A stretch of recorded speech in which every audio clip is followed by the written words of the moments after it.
আমি স্পষ্টভাবে বলে দিতে চাই, তাদের দাঁত ভেঙে দেওয়া হবে, যাদের দাঁত নাই তাদের চাপার হাড্ডি ভেঙে দেওয়া হবে। জামালপুরের সরিষাবাড়ী উপজেলা নির্বাচনে প্রতিদ্বন্দ্বী প্রার্থীর এজেন্ট কেন্দ্রে ঢুকলে হাত, দাঁত ও চাপার হাড্ডি ভেঙে যমুনা নদীতে ফেলে দেওয়ার হুমকি দাতাদের গ্রেফতার করা হয়েছে।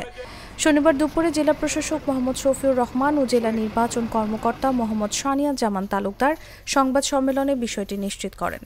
তারা হলেন সরিষাবাড়ী উপজেলা আওয়ামী লীগের শিক্ষা ও মানব সম্পদ বিষয়ক সম্পাদক এবং সুজাত আলী কলেজের অধ্যক্ষ সাইদুল হাসান সাইদ ও উপজেলা আওয়ামী লীগের সদস্য ও সাবেক ইউপি চেয়ারম্যান খন্দকার মোতাহার হোসেন জয়।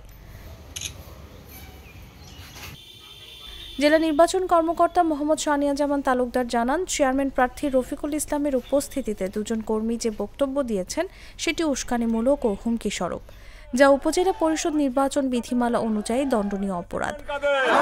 সাবধান হয়ে যান, আমাদের মাঝে অসন্তোষ এবং হানাহানি করার চেষ্টা করবেন না।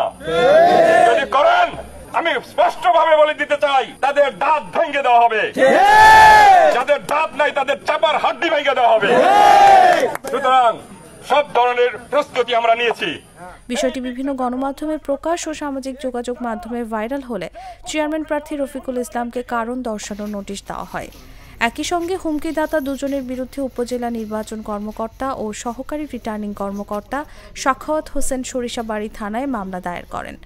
শনিবার দুপুরে পুলিশ সাইদুল হাসান সাইদ ও খন্দকার মোতাহার হোসেন জয়কে গ্রেফতার করে।